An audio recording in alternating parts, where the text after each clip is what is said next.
Welcome to another episode of Closed. Lee Bergstein here with Mike Flynn. Hey, Mike. Hey, Lee. How's it going? It's going well. There's also somebody else. We have a guest as well. Very excited to have with us today Rebecca Tushnet. She's a professor of the First Amendment at Harvard Law School and a leading authority on copyright, trademark, and advertising law. She clerked for Justice David Souter and now co-directs the Berkman Klein Center for Internet and Society. She also runs a very popular legal blog called 43. I don't really know how to say it, blog with a parenthetical around the B. I think that's good enough, right? Absolutely. Okay. Um, and there's probably 1,000 things that we could talk to you about, but you're here today to talk about the recently filed lawsuit by CoStar against Zillow. And I guess why don't we start there with, for the listeners who don't know that much about this lawsuit, which is probably the majority of them, what's this lawsuit about and what type of important issues are implicated? So basically, every time you take a picture, you get a copyright in it. The standard for copyrightability for pictures is extremely, extremely low. Basically, pressing the button will usually do it. And of course, real estate photography is often much more than that. So, there are active aesthetic choices being made in the photography, obviously, to present the properties more attractively. So there are a lot of pictures of real estate floating out there. CoStar has this database of a whole bunch of them. The allegations are, there are a bunch of them. Let me summarize the ones that are, from my perspective, sort of potentially significant. So first, CoStar alleges that Zillow itself chose CoStar's photographs to build web pages for properties that aren't actively listed for rent, and then invited the managers of those properties to claim those properties on Zillow so that Zillow would be more attractive as a rental hub for people searching for rent. They're trying to move into that market, not just the market for buying real estate.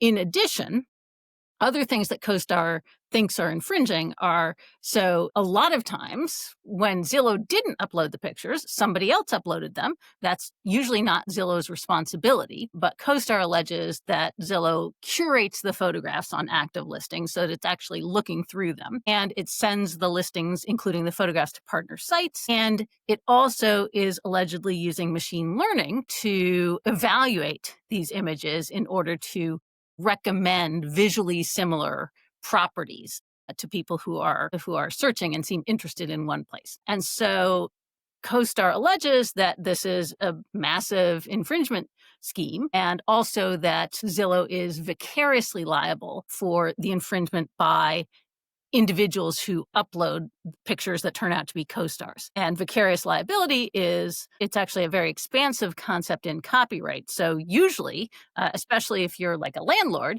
vicarious liability is for the acts of your employees. Like, even if you didn't tell someone to do something, if they go do it and it violates the law and they did it in order to serve your interests, you're probably going to be stuck with that. That's vicarious liability. But in copyright, it's actually much broader. They don't have to be your employees. And so CoStar is alleging that because Zillow could remove the pictures, it is vicariously liable even though it didn't upload the pictures itself.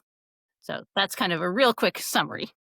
I can guess from how you framed it, from those three kind of buckets, causes of action or damages, that they upload the photos to, I guess, kind of attract managers to claim them and then have the ability to kind of more directly showcase those listings. And then it sounds like there's the vicarious liability bucket. Is that distinct from the curation theory? That is a great question. To spend a lot of time trying to figure out what is direct liability online and what is vicarious, or something that's not involved in this case, contributory. That's what I think about in bed every night. Well, I think about it a fair amount. The best answer is probably everything except the allegations that Zillow itself selected and copied photos to build those web pages for properties that they wanted owners to claim. Everything else is probably vicarious liability. But CoStar can be expected to say, no, it's direct because you're sufficiently involved that it's direct liability. There's not necessarily a big difference actually in the legal treatment. The question, because actually the standard for vicarious liability is extremely forgiving, unless, and this is I'm going to introduce something that isn't in the complaint at all, and for very good reason, which is there is a law and it has special rules for people who operate sites online that say all you have to do to avoid liability is you have to respond to properly formatted notices of claimed infringement and remove them expeditiously. You don't actually have to curate your own site. You don't have to do any filtering. You just have to respond to notices when they're sent to you. And the complaint doesn't contain any allegations that CoStar sent notices. So, in my view, although this looks like an expensive case to litigate, except for the stuff where Zillow allegedly uploaded the photos itself, Zillow is likely to have a very strong defense that, if CoStar doesn't like this, it needs to talk to the property owners. The property owners are the ones uploading the pictures. They're the ones who are, according to CoStar, infringing. Obviously, CoStar doesn't want to do that because, suing your customers is an unpleasant way to do business. What is that a pleading requirement to allege that the notices were sent, or is it possible that notices were sent and they're just saving it for a motion to dismiss? Yeah, that's an excellent question. So you don't have to plead it. So I would have considered it best practices to do so, or best practices to say, somehow they're not eligible for the DMCA. They didn't do something you're supposed to do. I checked; they do have a DMCA policy. If I were the judge, I wouldn't love hearing, "Oh yeah, there's this defense." I would have at least wanted some allegations about why the DMCA doesn't apply. But, it's not, I don't think it's sanctionable. I just think as a matter of sort of effective case management and framing the story for the judge. Because if the defendant comes in and says, oh, by the way, there's this whole other law that they didn't mention, that might affect me as the judge, as how I see the case, but maybe not, So, that first, let's leave aside the vicarious liability theories and focus on bucket one, which is uploading images to kind of entice managers to showcase their properties on the site. From what little which is just, I guess, reading the complaint, do you want to handicap how strong you think that claim is and what the best available defenses are for Zillow? So if that's an accurate description of what happened, that's going to be a tough one for Zillow. The function of the real estate photographs is usually to sell the property. That's what the market for them is. So if Zillow isn't paying for them, or if whoever uploaded them isn't paying for them, there may well be an interference with that market. So, you have copying plus quite plausible market harm. In fact, copyright liability is strict. So the absence of market harm itself wouldn't make you not an infringer. But, it would make any fair use defense somewhat difficult. So there might be more to the story, right? And, one thing, let me just speculate here.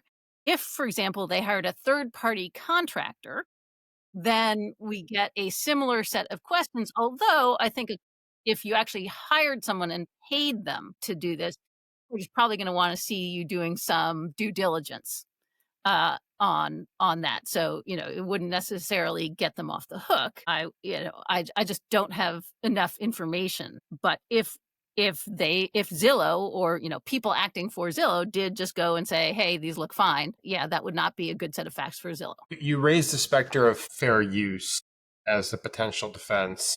I know you've written quite a bit about fair use. Give us the 30-second, if, many of our listeners are real estate people, not necessarily copyright people. Although there's a fun intersection here between the two areas of law. That's not always the case. What's the short elevator pitch for what fair use is and how might it apply here? Right. So fair use is, what it says on the tins.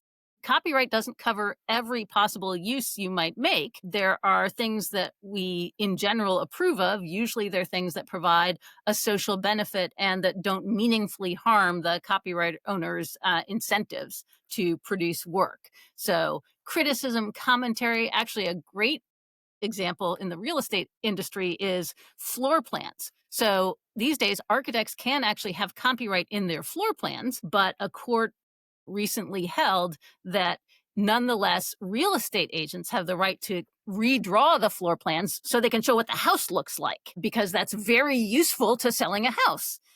And when they're redrawn, you can't necessarily just copy the architect's plans, but if you accurately depict what the floor plan is, the purpose of doing that is very different from the purpose the architect had, which was to build the house and to design a house. And so that kind of thing is fair use. On the other hand, if you just reproduce the architect's blueprints, then you may not have a fair use case. So the analogy here, I think, would be something like the CoStar people may well have good theories about what angles look good, right? But they don't have a monopoly on those theories. So if you look at a whole bunch of CoStar photos and say, oh, this is how to photograph a house to sell it, you're absolutely free to do that.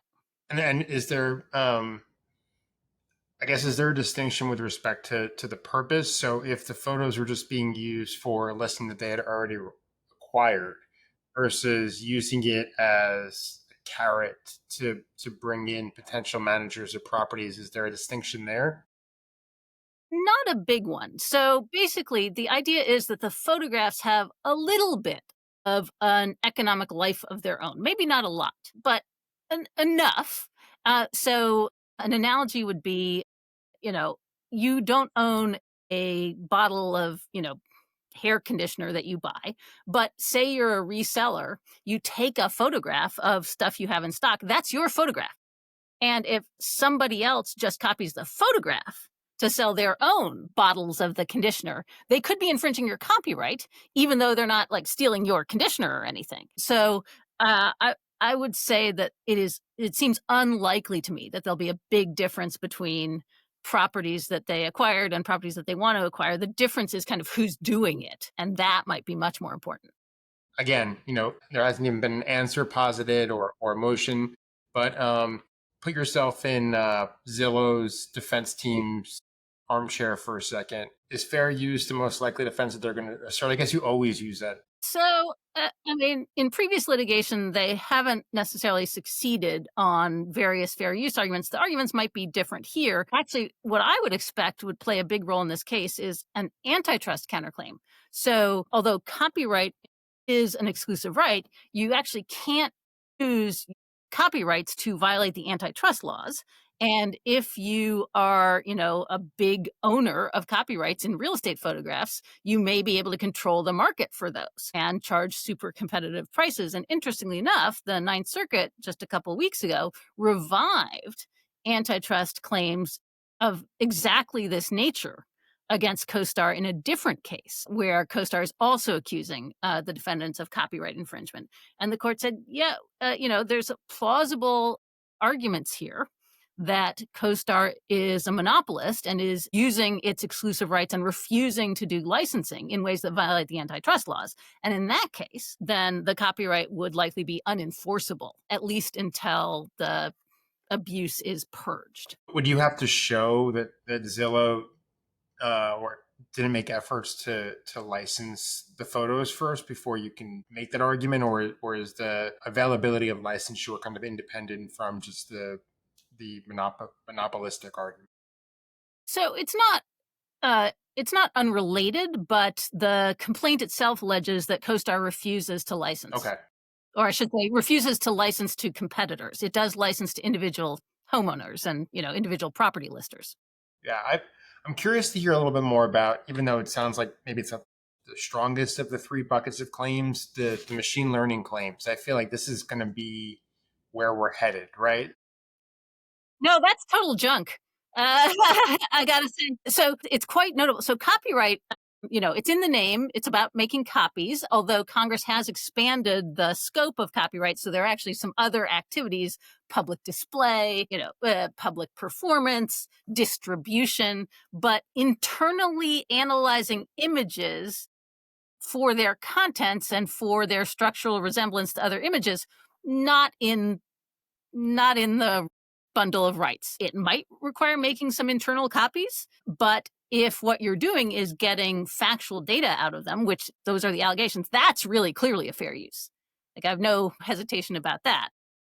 Is that's where we're headed, right? So like I would imagine that we're going to see a lot of litigation surrounding using whether it's copyrightable material or data or whatever, harvesting somebody else's work product to find a better class of clients or to find a more targeted class of clients. I mean, that's already happening on social media where you can. Absolutely. I guess, do you anticipate kind of I know we're going far off script now, but this is just popping into my head, an intersection between the rise of AI and different uses of copyrightable material that maybe weren't relevant 5 years ago? It's hard to say. I think we're at a moment where it's really hard to separate the hype from the reality. And what I tend to say about this is, whatever your thoughts about this, copyright is probably not going to do what you want from a regulatory perspective. Because as you said, right, a lot of this, the value is not really work by work. It's the data, the information about the people or about the stuff in the works. That's not what copyright is for. It's for protecting like that photograph as a photo, not for protecting the fact that the house has, aluminum siding or whatever. Yeah. Litigators are going to have to find a different theory of liability other than copyright to pursue those types of claims. Yes. Mike, I'm interested to hear from you on this as well, but also Rebecca. What, assuming that CoStar is successful here, whether by settlement or final judgment or whatever, what are the implications for the broader real estate industry for a potentially victorious outcome here? Obviously, aggregation, pulling images, sharing images. I think there's an allegation that Zillow has kind of strategically shared these photos with strategic partners, and that's part of the theory here. What are the broader implications for the real estate industry and the use of photography and video moving forward? So I think that this is a story of consolidation, really, which is why I think the answer to that is probably going to depend very much on what courts ultimately think about the antitrust defenses in the case. Because the kind of lawsuit you see here is only possible because CoStar owns, millions of copyrights, which is sort of not the way that we tend to think about copyright as work by work, or even like publication by publication. Like the scale here is just so much bigger. So one possibility is if you want to compete, you may need access to this. On the other hand, I think what CoStar is likely to say is, look, we sent photographers to all these places, right? You can do that too. We did. And so go ahead, compete with us and, take your own photographs. I mean, Google Maps kind of did it, although that's only for the front of houses, and also they don't have to look very good, right? But, the fact that CoStar was able to do it is some evidence that somebody else could do it too. Is that so? I was curious about that because I haven't looked into this in depth, but CoStar, and I don't know if everybody who's listening is aware of this, but they're sort of like the commercial counterpart to Zillow, right? So in some cases, are commercial brokers uploading to CoStar, or is there a lot of, like you said, like a Google Maps thing where like CoStar actually goes out and they generate their own photos, and does that make a difference who actually uploaded them to CoStar? It doesn't make a difference. It might make a difference to initial ownership, but if CoStar says, and I have no reason to disbelieve it, that it is the one that owns the copyright. And there are a variety of ways that you can come to own a copyright. You can either generate the work yourself, or in CoStar's case, it would actually have the photographs created as works for hire. At least that would be the argument. Or you can get a transfer of ownership. Both of those work perfectly well. And I guess they've kind of, I don't want to say they've muddied the waters. They've expanded their offerings with homes.com and apartments.com, where it is residential, although I'm sure there's some apartment building owners maybe that are uploading. But that I think that is interesting that uh, how the photos actually get on there might vary from case to case. Yeah, and I noticed actually that CoStar talks about this copyright case it won against an organization called VHT, and they now own VHT, so they took it over. Sort of their model. I mean, this is like off topic. I think CoStar put a bid on Zillow or vice versa at some point in the last couple of years. And I know that they're like, they're the two juggernauts in real estate data and advertising. Right. And I should be clear, I'm quite sympathetic to the antitrust arguments, but Zillow itself may also be a would-be monopolist. So there may be no one really pro-competitively to root for here. Right. Yeah, it's good. Carnegie versus Rockefeller kind of. That was my first thought, and the prime example that I was thinking of when I heard like Zillow interposing an antitrust defense. When I think of, like real estate, I think of Zillow. You don't think of CoStar as you think of Zillow, especially in New York City. So, I mean, it is true, but at the same time, the big publishers were successfully sued for antitrust violations for their conduct with respect to, Apple and Amazon. So it's not always antitrust doesn't always do the things you think.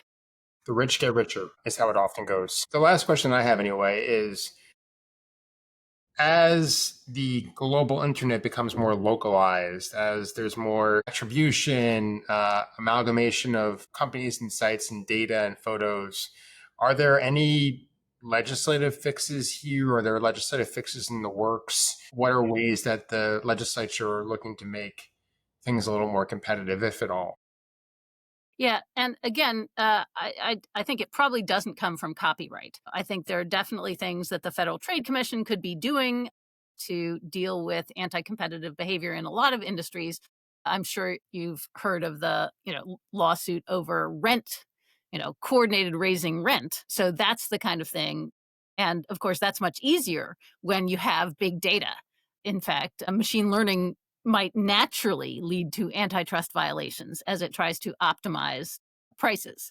So I think that kind of regulation really does need to be in our future. Well, I wouldn't necessarily count on any additional regulation in the short term. Not in the short term, no. Although, the states have antitrust laws of their own. So at least in states with antitrust enforcers, the rent lawsuits are going to continue. Yeah.